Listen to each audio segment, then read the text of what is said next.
Bom dia a todos. Meu nome é Bernardo Horowitz. Esse é o meu e-mail, bernardo.horowitz@fpe.br. Minha sala, quando for possível, para acabar a pandemia, é no Litpeg, sala 528, quinto andar. Né? Bom, eu darei a primeira metade desse curso e o material que será disponível são as notas de aula, que basicamente é o texto em que está baseado esses slides. O texto no diretório de materiais, vamos ter alguns textos disponíveis para os senhores, com apostilhas, etc. E uma apresentação em inglês de PowerPoint que eu dei lá num curso no Canadá e que ajuda, está muito mais bem feito do que esses slides daqui. E ajuda, e eu vou usar na parte de discussão. Né? Essa cadeira é dada na primeira hora. Vocês ouvem esse vídeo e na segunda hora nós vamos tirar dúvidas. Né? Também na parte de materiais do Classroom vai estar todos os scripts do MATLAB que nós vamos usar ao longo dessa disciplina. Né? Então, nós estamos dizendo que essa disciplina faz intenso uso do MATLAB. Então, é essencial o conhecimento, domínio, né, básico dessa linguagem. Lista de exercícios vão exigir que você programe nessa linguagem. Não é só isso, não. Exercício escolar vai exigir que você, algumas vezes na prova, escreva uma rotina, um pequeno script de MATLAB. Né? Metade dessa disciplina será ministrada por mim e a outra metade pela professora Silvana.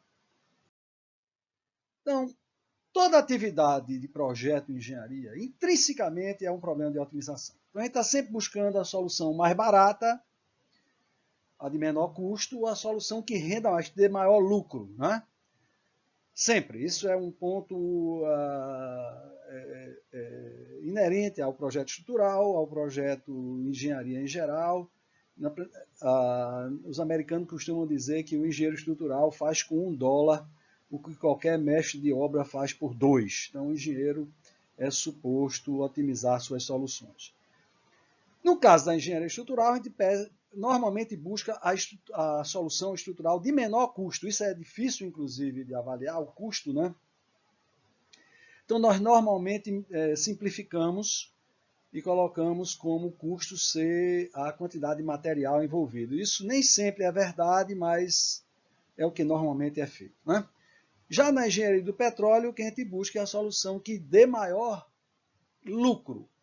A função maior lucro é a função valor presente líquido. Então, na realidade, é o lucro de hoje. Então, o lucro que eu vou ter daqui a 10 anos vale menos do que esse mesmo lucro realizado hoje, é claro, porque eu poderia muito bem estar colocando no banco e teria uma taxa de desconto, eu ganharia mais. Então, o valor presente líquido leva em conta essa taxa de desconto. Né? A formulação geral do problema é dada na forma canônica abaixo. Então, primeira coisa, falou de otimização, é obrigatório colocar o seu problema nesta forma. Certo? Papo, vamos minimizar não sei o quê, aí descreve o que é, sujeito, aí fala na restrição A, restrição B, com muita conversa, papo furado, nada disso. Né? Em otimização é exigido você colocar o seu problema de otimização na forma canônica, clara. Né? Então, minimize a função f de x, chamada função objetivo, sujeito aqui a uma série de restrições, nós vamos ver cada coisa dessa devagarzinho, com cuidado. Essas são restrições em desigualdade, M restrições em desigualdade e L restrições em igualdade. Além de restrições de limite que atuam diretamente sobre as variáveis de projeto. Então vamos ver a definição de cada um. Então a primeira coisa são as nossas variáveis de projeto. Né? É tudo que eu puder mexer. Né? São os meus controláveis. O que é que eu posso mexer para melhorar o projeto? Essas são suas variáveis de projeto. Normalmente há várias variáveis de projeto. Então, isso é um vetor de variáveis, um vetor de ordem n. Né? No caso da engenharia estrutural, aí você tem dimensões externas das peças, em concreto armado, concreto protendido, as dimensões externas das peças, a área das armaduras ativas e ativas. No caso de estruturas metálicas, espessuras e dimensões das chapas que compõem a seção transversal, ou mesmo parâmetros que definem a geometria da estrutura. Né? Já na otimização da injeção de água em petróleo, que é o que a gente trabalha, as variáveis de projeto são as vazões ou pressão de fundo de poço dos poços, tanto injetores como produtores, de forma a aumentar o lucro. Né? Então, essas são as nossas variáveis de projeto. A função objetivo, essa função é uma função real. Né? Então, ela leva de qualquer Rn para o R. Né? E que você quer minimizar. Não se preocupe se você quer maximizar, já já a gente vai ver. Né? Nesse caso, você quer minimizar a quantidade de material da estrutura, o custo da estrutura. Na engenharia de petróleo, eu quero maximizar o lucro. E aí? Bom, alguns softwares, não todos, uma minoria, permite que você maximize. Mas é desnecessário. Isto é desnecessário. Observe que quando a gente quer maximizar, eu minimizo menos f de x. Né? Então, não precisa ter maximizar e minimizar. Normalmente, 90% dos códigos bons, todos eles são minimizar. Agora, todo cuidado é pouco. Né? Então, já vi várias pessoas que não tomaram o devido cuidado em engenharia do petróleo e não notaram que a rotina só minimiza, e eles estavam querendo minimizar o lucro, aí o código não saía do lugar, né? Porque eles esqueceram de colocar o menos aqui na frente, meu amiguinho. Então, todo o cuidado é pouco, né? Se você for maximizar, lembrar que a sua função objetivo tem que ser menos o lucro, né? Porque você está minimizando e você quer, na realidade, maximizar. Então, f de x é uma função real, leva do Rn ao R, existem técnicas de otimização multi-objetivo. Está completamente fora desse cursozinho que é de introdução. Normalmente você tem funções que você quer otimizar, são funções objetivo. Em geral, só tem interesse, na realidade, antagônicas. Então, uma você quer maximizar e a outra função objetivo você quer minimizar, elas são conflitantes. E na segunda metade da disciplina, acho que a Silvana vai dar talvez 10 minutos falando sobre otimização multi-objetivo. Né? Essa é uma das áreas de pesquisa que a gente trabalha, e se você tiver interesse, você pode pegar um tema baseado para estudo, né, a aplicação dessa técnica multi-objetiva. Restrições. Ora, nossas variáveis de projeto, não estão livres para pegar assumir qualquer valor. Né? No caso da engenharia estrutural, por exemplo, estou limitando as tensões. Você quer diminuir o volume da estrutura, você tenderia a botar a tensão mais baixa que tem. As dimensões mais baixas possíveis. Só que, quando você diminui as dimensões, você aumenta a tensão. Né? Então, você tem a restrição de que as tensões não podem ser superiores às tensões admissíveis ou que os esforços resistentes têm que ser maior do que os esforços solicitantes no caso do estado limite útil. Né? Já na engenharia do petróleo, a soma das vazões dos poços injetores, né, não pode ser ultrapassar a capacidade da unidade de injeção, nem a soma das vazões dos poços produtores pode ultrapassar a capacidade da unidade de produção e separação do óleo e água. Né? Então, você tem uma série de restrições. X não está livre, né? Ele tem que satisfazer, esse é o nome, satisfazer um conjunto de restrições que vem da engenharia. Então, essas são restrições devido à engenharia, né? Do problema de engenharia. As restrições podem ser igualdade ou desigualdade, mas em geral a gente usa muito mais intensamente restrições em desigualdade. Restrições de igualdade existem, elas devem ser, você deve evitar essas restrições, tentando usar elas para eliminar variáveis, porque você pode, mas aí o algoritmo fica bem menos eficiente. Então vamos tentar sempre eliminar restrições em igualdade. Essas aqui são restrições e limite. O que é que isso aqui está dizendo? Xi tem que ser maior o limite inferior e tem que ser menor do que o limite superior. Então, isso aqui é uma restrição e desigualdade. Por que não está aqui? Porque você separa, porque os algoritmos numéricos tiram partido da simplicidade dessas restrições diretamente sobre a variável de projeto e fazem um manejo muito mais eficiente delas diretamente. Né? Essas são restrições de grande valia na engenharia estrutural, e eu usei muito isso quando eu fiz um programa de otimização de estruturas metálicas, que eu usei na minha prática estrutural. Então, aqui, por exemplo, os perfis eram perfis soldados, formados por chapas, e as chapas são chapas comerciais. Então, não tem toda e qualquer espessura que você tem, que você quer, certo? Tem as espessuras comerciais. Então, por exemplo, se uma chapa deu uma espessura ótima de 7 milímetros, mas não existe essa chapa de 7 milímetros. A mais próxima é 8. Aí o que é que eu faço? Eu impunha uma restrição de que T tinha que ser maior do que 8. Automaticamente rodava de novo a otimização. Essa chapa vinha com espessura maior, era uma solução ligeiramente diferente, mais pesada, obviamente, né, porque a solução ótima era com T igual a 7 milímetros, mas agora eu vou obtendo o meu perfil nas espessuras comerciais. Com 3 iterações você chega à seção ótima sem nenhum problema. Né?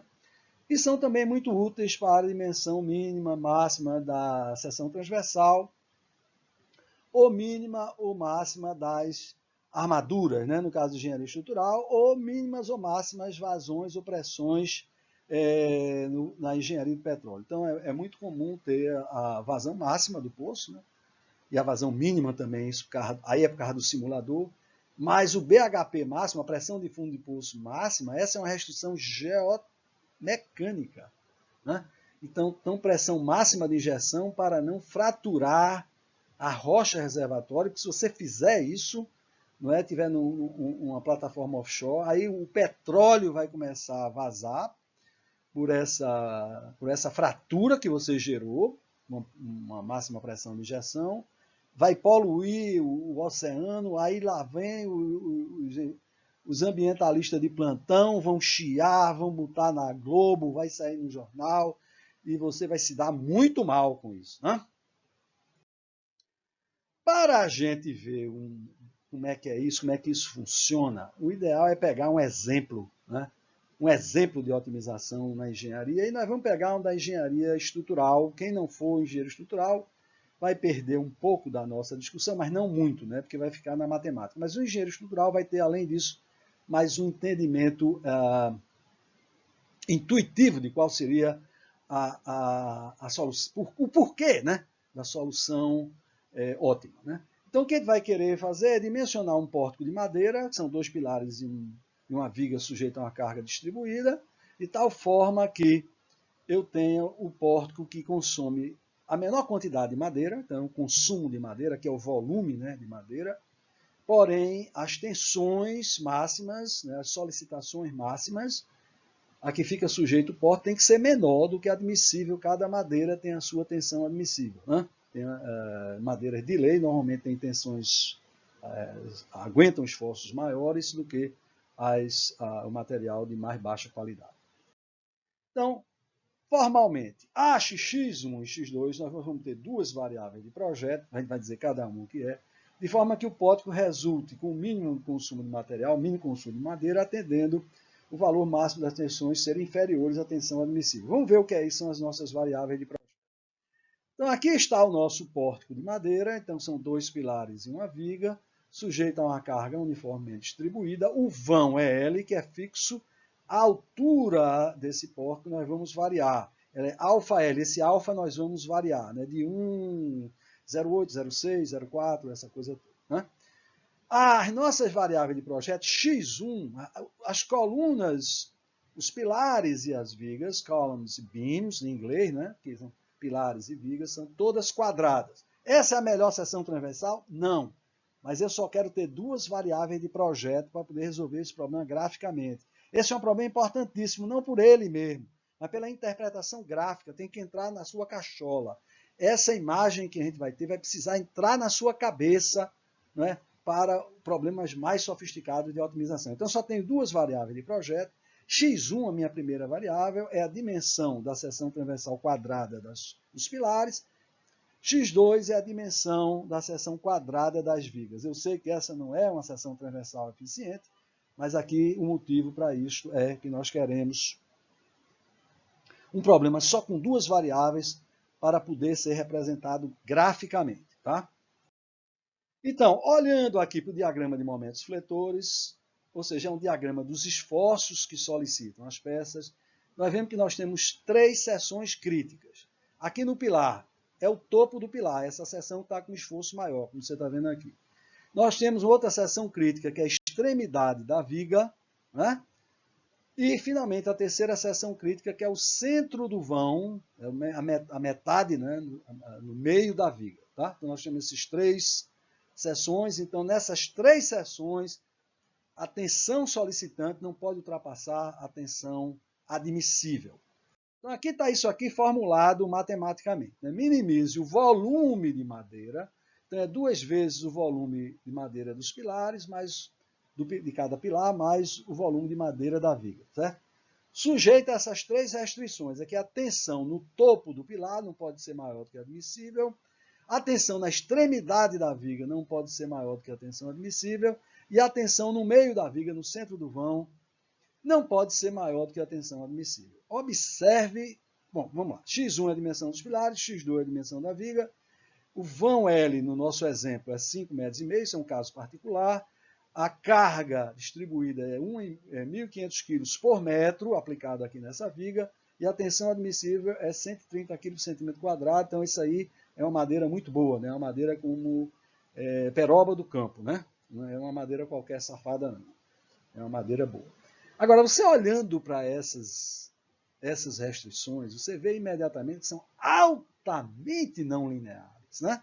Altamente não lineares. Então, como pode ser visto no enunciado, as funções são fortemente não lineares, foram consideradas apenas duas variáveis para representar graficamente. Então, eu digo, essa análise é altamente instrutiva, formará a base do nosso raciocínio no caso geral. Então, essa realmente é uma aula importante. Tá? Então, a primeira coisa para representar graficamente, o problema é representar o espaço de projeto. Né? Então, eu boto aqui x1, x2, o plano x1, x2, x1 é a dimensão da seção dos pilares, x2 é a dimensão da seção da viga, e este primeiro quadrante, né, é o meu espaço de projeto. Qualquer ponto aqui desse quadrante, x1, x2, esse aqui é um projeto, onde a dimensão do pilar é x1 e a dimensão da viga é x2. Então, aqui todos os nossos projetos estão no espaço de projeto, todos os possíveis. Né? Os bons, os ruins, e os viáveis, tudo. Está tudo aqui dentro desse espaço de projeto. Né? Muito bem. Vamos ver agora as restrições. Como é que a gente representa as restrições? Então, eu vou pegar a primeira restrição, que diz respeito à tensão máxima no topo do pilar, não pode ultrapassar a tensão admissível.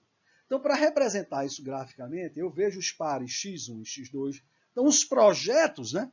Esses pares x1 e x2 são pórticos, são projetos, que tornam ativa essa restrição. Por favor, prestem atenção a esse termo, restrição ativa. A restrição, se a tensão tem que ser menor ou igual. Beleza. Ela está ativa, está crítica, quando a tensão é exatamente admissível.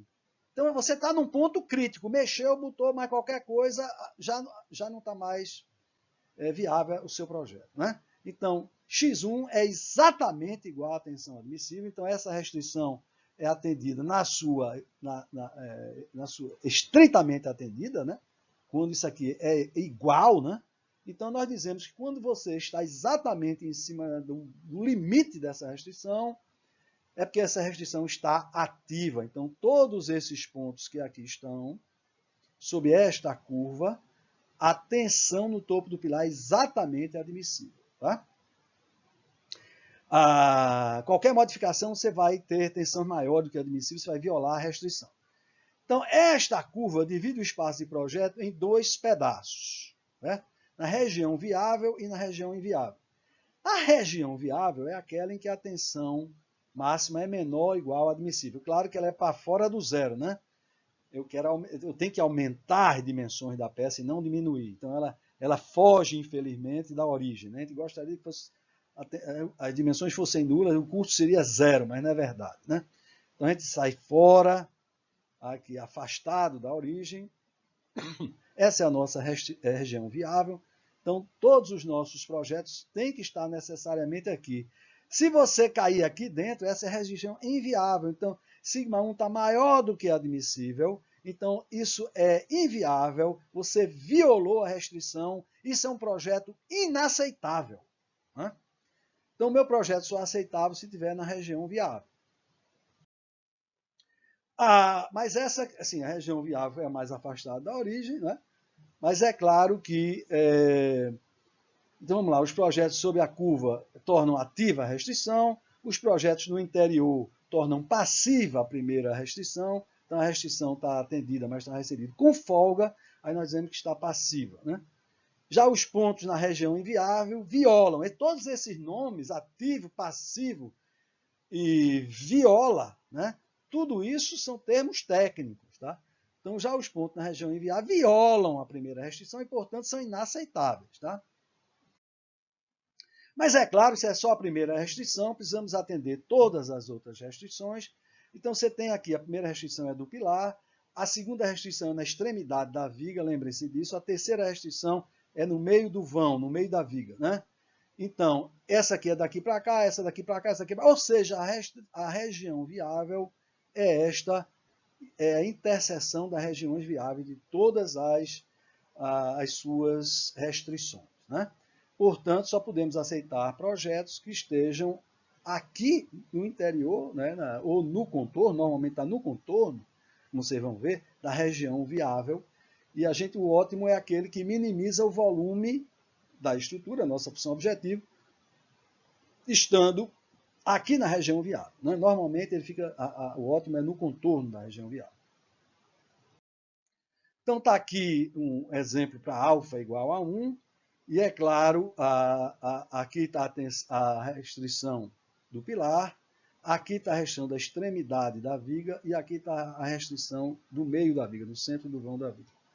É claro que essa aqui que é a interseção das regiões viáveis, desses três conjuntos, dessas três restrições. Então, os projetos aceitáveis estão nesta área achurada. Né? Muito bem, mas a gente precisa representar agora a função objetivo. Por quê? A gente quer que nós vamos pegar o ponto da região viável que minimiza a função. Então, para isso, a gente lança a mão, para saber como é que está a variação da função objetiva, e lança a mão das curvas de nível da função objetiva. Então, esses pontos aqui são os pontos x1 e x2 para V igual a V1, para V igual a V2, para V igual a V3. É claro, eu estou me afastando da origem, os volumes vão aumentando. Eu quero ficar o mais perto da origem possível. Né? Mas aí a curva de nível nos dá uma visão da variação da função objetiva, e aí a gente pode escolher o ponto ótimo, né? Que corresponde ao mínimo valor dessa função objetiva, porém, atende às restrições, está dentro da região viável. Né? Então, vamos pegar o nosso primeiro exemplo, é alfa igual a 1, então estão vendo que é um pilar bem alto, né? Tem 5,5 metros de altura. Aqui está o gráfico dessas restrições, aqui estão as curvas de nível da função objetiva, e você vê que este ponto, aqui está a região viável, que nós já vimos, acabamos de ver, essa é a região viável. Você está vendo que este ponto aqui no contorno da região viável é o ponto viável de menor volume. Então, esta é a solução do nosso problema. Você vê que, se você sair do ponto A, você aumenta o volume, porque esta curva de nível vem aqui para fora. Né? Você só pode usar pontos daqui para lá. Então, veja que a solução ótima está no contorno da região viável. E, na realidade, ela está na interseção de duas restrições. É a restrição do topo do pilar e a restrição G3, que é no centro do vão da viga. Né? Então, você vê que este projeto está no contorno, na interseção de duas restrições. Ele tem duas restrições ativas. Quais são? No topo do pilar está no limite, a seção do topo do pilar está no limite, e a seção do centro do vão da viga está no limite. Né? Então, mostra o caso de alfa igual a 1. Esta é a solução. Você tem um valor de x1, que é a dimensão do pilar, abaixo de 10 centímetros, e tem a altura da viga perto de 30 centímetros. Né? Então, veja que nesse ponto temos duas restrições ativas, o topo do pilar, que é a vermelha, e o centro do vão da viga, que é a verde, a terceira restrição. Então, esse projeto é o que nós chamamos de fully stressed. Então, os engenheiros originalmente tinham essa ideia de que o projeto ótimo é aquele em que todas as seções, cada peça, tem pelo menos uma seção crítica. Então, aqui nós temos um projeto fully stressed. A viga, o pilar está crítico e a viga também no seu centro do vão. Então, este problema, esta solução, está aqui no contorno, é uma solução fully stressed, e era o que se dizia antigamente, que era uma condição de otimalidade. Né? Se você olhar para essa solução, você tem um pilar bem estreitinho, né? Ele é abaixo de 10 centímetros, e a viga é a ordem de 30 centímetros. A cara do projeto é esse. Tem um pilar muito esbelto, com a viga bem mais parruda, então tudo se passa como se a viga fosse simplesmente apoiada nos pilares. De fato, o pilar é bem alto e esbelto, então o momento aqui é muito pequeno, né? Defronte do centro do vão. Então, no fundo, isso aqui se comporta como viga simplesmente apoiada nos pilares. Né? Então, a solução encontra-se no contorno da região viável, isso é o mais usual, né? E só há um mínimo local, só existe um mínimo local aqui da função objetiva, então este é um ponto de mínimo global. Né? Isso aqui é a solução para alfa igual a 0,6, e você vê que você tem uma série de interseções, né, entre as diversas restrições, várias interseções, mas nenhuma delas é um mínimo. Né? Sempre você pode trazer para cá e vai ganhar, diminuir o volume. Então, aqui continuamos a ter um único mínimo local, que é o mínimo global, que é uma solução como se a estrutura fosse a solução de viga simplesmente apoiada, né? E você vê aqui como o contorno da região viável é uma confusão dos demônios, né? Quer dizer, se você quiser ficar andando pelo contorno, você está perdido, Clara, porque essa não é uma boa ideia. O contorno da região viável pode ser muito complicado. É bom ter isso sempre em mente, né? Isso aqui já é um caso muito mais complicado. Esse é o caso de alfa igual a 0,4 e agora o pilar é meio curtinho. Meio curtinho. Aí aqui já aparecem dois mínimos locais. De fato, o mínimo local A, que é a interseção da restrição do pilar e a restrição da extremidade da viga, está aqui. Esse é o mínimo local. Então tem uma região aqui onde você não tem nenhum ponto de menor volume do que o ponto A. Então existe uma epsilon bola no entorno dessa solução, que esse ponto é o de menor volume. Então esse é o mínimo local, A. E nesse mínimo local, tanto a viga quanto o pilar têm dimensões similares, da ordem de 26 centímetros, 27 centímetros. Né? Ambos têm dimensões similares. Já B, senhores, só uma restrição é ativa, que é a restrição do topo do pilar. No entanto, esse é um mínimo local, mas é mais do que isso, esse é um mínimo global. Né? Veja que a curva de nível que passa por B está abaixo da curva de nível que passa por A. Né? Então veja que eu tenho um mínimo local, que é inclusive o global, por pouco, mas que é non-fully stressed. Aqui a gente tem o pilar e a viga com seções críticas, né? Que é o topo do pilar e a extremidade da viga. Mas aqui eu só tenho o topo do pilar, a viga está folgada. Não está crítica em seção nenhuma. No entanto, este é o mínimo global. Por que isso ocorre? devido à não linearidade das nossas restrições.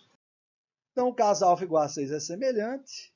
Né? Existem várias, o caso alfa igual a 1, existem várias interseções, como a gente já viu, mas nenhum desses pontos é de mínimo local, então, de fato, eu tenho um mínimo global. Já para alfa igual a 0,4, vários fenômenos interessantes ocorrem.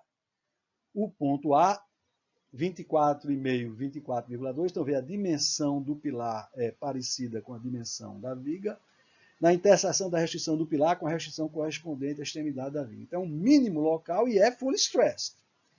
O ponto B, aí o pilar é muito mais fininho do que a viga, aqui é 9,3, aqui é 31,1, é outro mínimo local. Nesse caso, somente a restrição no topo do pilar está ativa. Aqui a viga está folgadona. Na verdade, folgadona não está, mas está folgado, né? Então, esse projeto é non-full stress, no entanto, ele é o mínimo global. Então, veja que a não linearidade cria assim, desagradáveis surpresas, né? Na realidade, cada mínimo local corresponde a um mecanismo diferente de sustentação de carga. Realmente, esse mínimo foi global aqui, né? Que é o da viga simplesmente apoiada. De novo, eu tenho um pilar bem fininho e tenho uma viga muito mais parruda, e é como se a viga tivesse simplesmente apoiada nos pilares, né? Então, a viga, basicamente, pega a carga sozinha, apenas descarrega nos pilares. Já o ponto A, a dimensão são parecidas, então isso funciona como um pórtico. Então, de fato, eu estou usando a rigidez dos pilares, eles ficam sujeitos a momentos fletores, né? Mas baixa o momento fletor no centro do vão da viga. Então, essa é uma maneira, uma solução de pórtico, essa é uma solução de viga simplesmente apoiada. Interessante é que uma vez eu estava ensinando estruturas metálicas, né? Então, mandei calcular um pórtico, aí foi engraçadíssimo, porque veio várias soluções. Uma desse tipo, onde o pilar era bem fininho e a viga era maior, e outra desse tipo, onde a pilar era mais robusta e a viga era um pouquinho menos robusta do que aqui. Foi engraçado, aconteceu naturalmente essas duas soluções. Para alfa igual a 0,2, aí o pilar é curtíssimo. Aí continua a ter dois mínimos locais, mas agora a solução em pórtico, né, a aproximadamente 27 centímetros, aqui também 27, tem um volume bem inferior ao mínimo global da solução, onde só o pilar está, o topo do pilar está ativo, aqui tem a dimensão da ordem de 10 centímetros, aqui muito maior, né? A dimensão da viga está bem, quase perto de 40 centímetros, né? E aqui, claramente, o ponto A é que é o mínimo, tem dois mínimos locais, sem dúvida nenhuma, mas existe, A é o mínimo global. Então, de fato, para o caso alfa igual a 0,2, tem-se ainda dois mínimos locais, né, A e B. O ponto A, as dimensões são bem parecidas, né, e tem volume bem inferior à segunda, né, onde o pilar tem 9,9, é bem fininho, mas a viga tem 37 centímetros, né, correspondente ao comportamento de viga. A explicação é muito simples nesse caso, né? É que os pilares são tão curtos que eu prefiro botar dinheiro engrossando os pilares para diminuir o tamanho da viga, diminuir o momento do fletor no meio do vão, para diminuir o tamanho da viga. Então é muito melhor, muito mais econômico gastar meu dinheiro, investir no pilar, que é curtinho, não custa nada, e diminuir o tamanho da viga, que é a mais longa, a que pesa mais no custo.